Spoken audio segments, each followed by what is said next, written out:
Teach me, professor. A question from the Ask Historians subreddit. Seriously though, what actually is the Renaissance? The European Renaissance is a period in history when scholars and artists rediscovered culture of classical antiquity, of ancient... I love how that is, okay, Wired editor. That is a great way to provide censorship, which shouldn't even exist since this is art, but it's a great way to provide censorship. Greece and Rome. Then they created art that was inspired by the pagan past. And while the Renaissance began in Italy, it soon spread all over Europe. This was also a period, however, of political instability. Italy itself was fragmented. And so the Renaissance is also a period of warfare and great violence. I need to make some videos on the condottieri, probably, since we are on this item of conversation. Technologies such as artillery were transforming the battlefield, and new ideas such as the ideas of Martin Luther and the Protestant Reformation were fragmenting Europe and causing new forms of division and conflict. From the history subreddit... Oh yeah, I mean, Protestants versus Catholics is a conflict, all right. He was referring to the Romans and the Greeks, that's why he said pagan.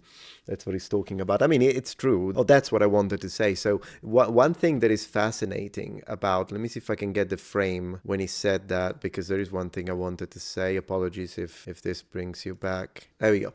So one thing I wanted to say is that it's true. It's inspired by the classical period. I mean, from their point of view, of course, the Renaissance artists wouldn't look at it this way. They wouldn't be like, we're looking at the pagan past. For them, they are pagans. In fact, heathens. These are Christian artists. But I think they looked at it because they looked at it in a positive way. I think they looked at it as being inspired by classical period, classical antiquity, and the beautiful aspects of classical antiquity. Yet, even though the statues, for instance, David, most famous one, of course, even though the statues are absolutely made in the style, they did make them all white in the Renaissance. So you will see this. But in ancient Rome, this would have been fully painted instead. And so it's so interesting that when you see a all-white statue like this in a video game that is supposed to be set, or a movie that is supposed to be set in the past, if it's set in the Renaissance, it would be okay.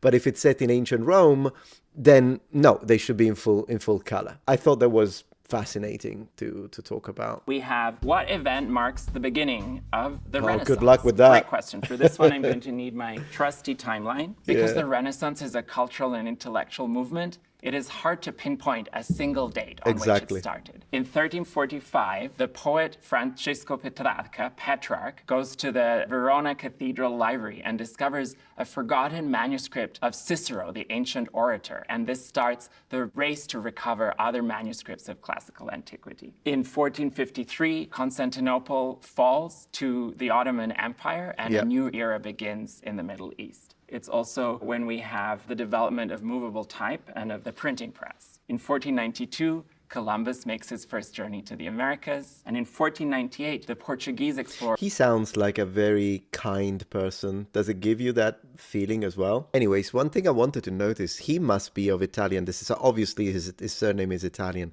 Maybe he speaks Italian, because the way he pronounced the name of the poet, he said, and I repeat it exactly, Francesco Petrarca. That is how we pronounce it in Italy, but I'm noticing that he's doing it in a way that usually natives do. So he's closing the E, Francesco Petrarca. Not all people pronounce it like that in Italy, but there are a lot of regions that do. And in standard Italian, you're supposed to pronounce it like a E as opposed to a E. But foreigners usually don't know that. So the fact that he did that I think he speaks Italian. Or Vasco da Gama arrives in India. And in 1517, Martin Luther makes his protest against the Catholic Church in his 95 Theses, which set off the Protestant Reformation. In 1599, the Globe Theatre in London is built, where Shakespeare staged many of his most important plays. When we periodize history, we usually say that with the end of the 16th century, the Renaissance era ends and the Baroque period begins. By the time we get to the beginning of the 30 Years' War in 1618, which is a conflict that involves all of Europe, we're definitely not in the Renaissance anymore. Gata Graceful says, why is the Mona Lisa so popular? I literally don't give a f***. She's ugly.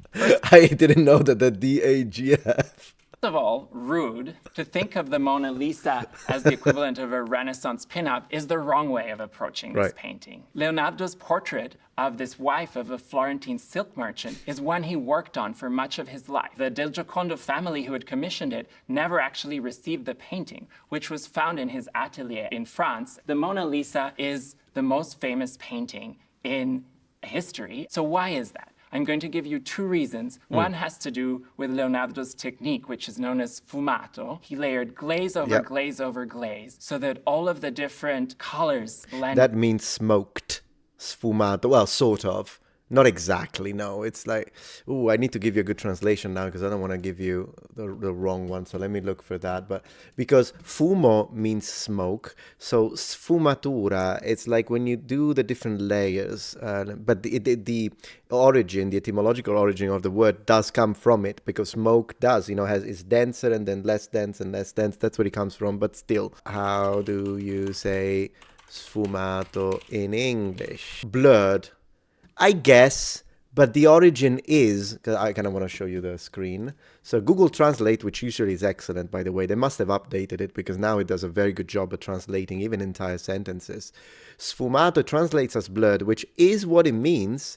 But if you see, if I write fumo, it's smoke. So clearly that's the origin of the term. Back to the professor. So far, I like him.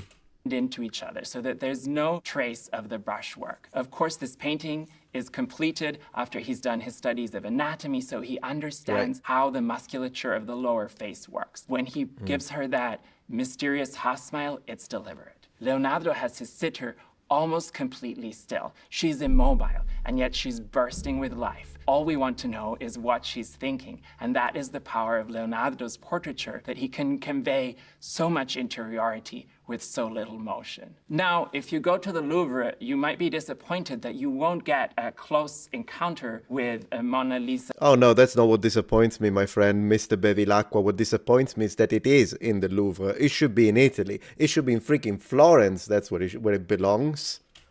Because she is so popular. If you're ever in Washington, D.C., you can have an encounter with the first woman that Leonardo portrayed, Ginevra de' Benci, and you can have her probably all to yourself. Ginevra de' Benci called herself a mountain tiger. She was the original ice queen, as you can tell by looking at this painting. And getting to see it up close is one of the pleasures of the National Gallery. You can see Leonardo's brushwork, for example, the beautiful way in which the pearl hovers over her chest as it buttons together. It almost seems 3D. Did you see that? That's insane. Leonardo da Vinci.